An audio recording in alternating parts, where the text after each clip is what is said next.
Assalamualaikum warahmatullahi wabarakatuh.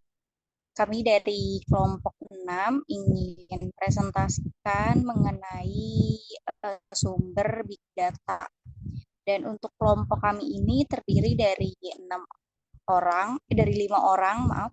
Yang pertama itu ada Dita Puspitasari, yang kedua ada Eka Safitri, yang ketiga ada saya sendiri, Fana Zulfirdaus, dan yang keempat itu ada Imelda Anjani, yang kelima itu ada Luciana.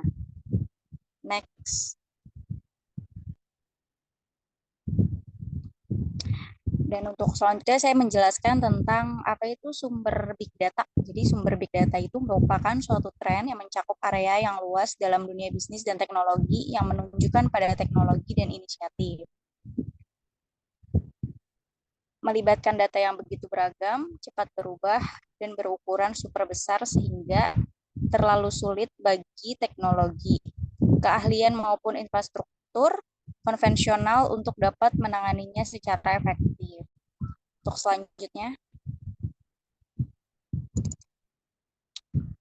selanjutnya itu jenis utama sumber data eksternal. Yang pertama itu ada data yang bisa dibeli. Untuk data yang bisa dibeli itu terbagi menjadi 3 bagian, yaitu data sensus luas dari perusahaan, seperti Experian atau Axiom, dapat mencocokkan ratusan sumber publik dan swasta untuk mengidentifikasi konsumen. Yang kedua itu data panel dari perusahaan, memberikan pandangan terperindo tentang pelanggan. Yang ketiga itu data cukup perjalanan, membangun jejak digital konsumen berdasarkan login mereka di situs populer. Dan untuk yang kedua itu data yang bisa dimulai dari pelanggan.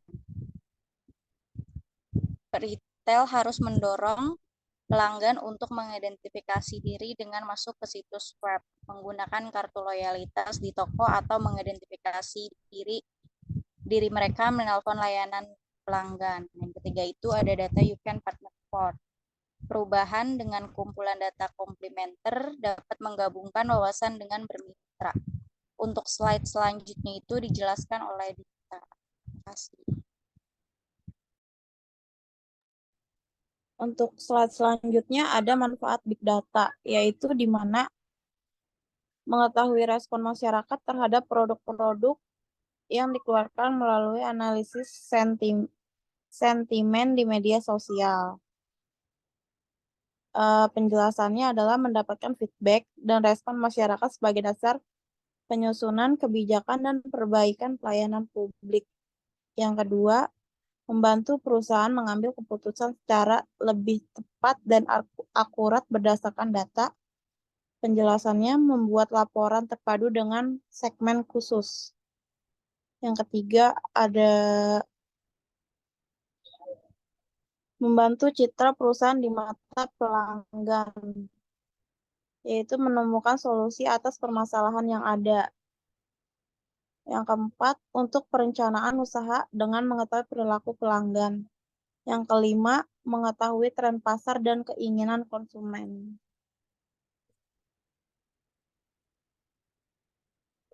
Untuk slide selanjutnya ada menempatkan big data dan analitik untuk bekerja.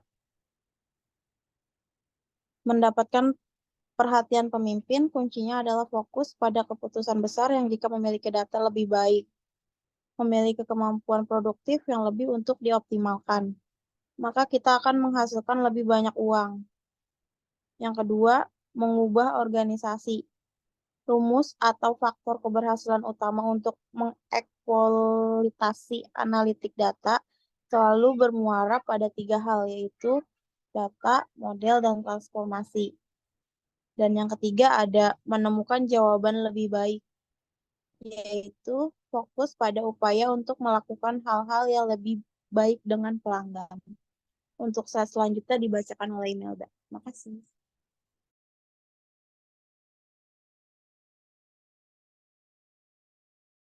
Menurut Hilbert dan Lopez 2011, ada 3 hal utama yang memicu perkembangan teknologi Big Data.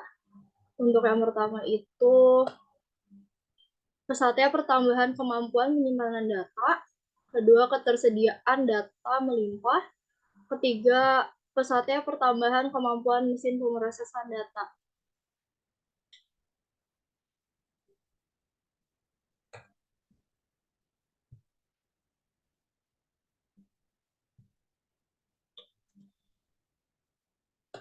Selanjutnya ada from the front lines. 1. Mengajukan pertanyaan yang tepat. Pertanyaan yang baik harus mengidentifikasi keputusan spesifik yang akan didukung oleh data dan analitik untuk mendorong dampak bisnis yang positif. Yang kedua, menjadi kreatif dengan apa yang dimiliki. Lebih banyak data dapat mengasah model perilaku konsumen, memungkinkan pandangan peluang dan risiko yang lebih akurat. Berikutnya, mengoptimalkan pengeluaran dan dampak di seluruh saluran.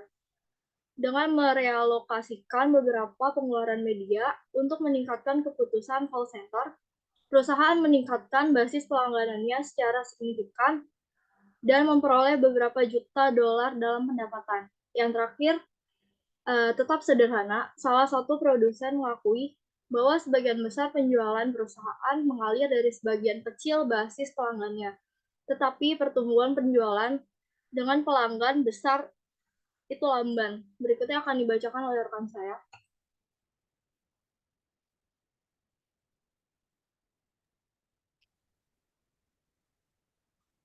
Saya akan melanjutkan dari presentasi Imelda untuk membacakan tahapan pengelolaan Big Data.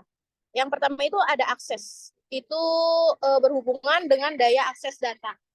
Dan yang kedua, application terkait visualisasi dan reporting hasil dari analitik. Dalam akses dan application itu terbagi lagi menjadi accurate dan analitik. Untuk accurate berhubungan dengan sumber dan cara mendapatkan data. Sedangkan analitik itu berhubungan dengan informasi yang akan didapatkan hasil pengelolaan data yang telah diproses. Selanjutnya,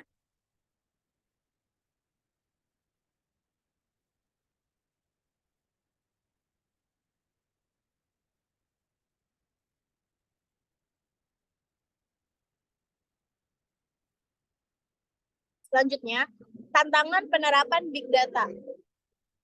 Ini belum adanya tata kelola yang jelas dalam pemanfaatan Big Data. Terutama karena biaya yang mahal dan masih jarang piranti lunak yang dapat digunakan untuk menganalisa data dalam bahasa Indonesia. Selanjutnya terus keterbatasan waktu, eksplorasi Big Data merupakan proses yang kompleks dan sumber daya manusia pun untuk pengembangan Big Data masih kurang.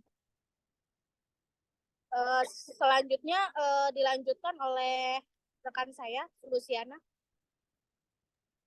Baik, saya akan melanjutkan. Usulan yang diperlukan terkait dengan pengaturan perlindungan konsumen adalah sebagai berikut. Melonjaknya jumlah data di dunia maya, pelindungan privasi terhadap penggunaan pun semakin berkurang. Alasannya, karena semakin banyak data, semakin sulit pula melindungi privasi tiap-tiap penggunanya dari ancaman pihak luar. Adapun usulan yang diperlukan terkait dengan pengaturan perlindungan konsumen adalah sebagai berikut. Menciptakan sistem perlindungan konsumen yang mengandung unsur keterbukaan, akses, dan informasi, serta menjamin kepastian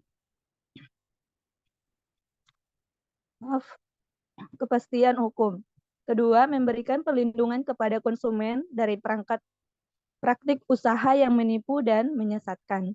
Ketiga, memadukan penyelenggaraan, pengembangan, dan pengaturan perlindungan konsumen.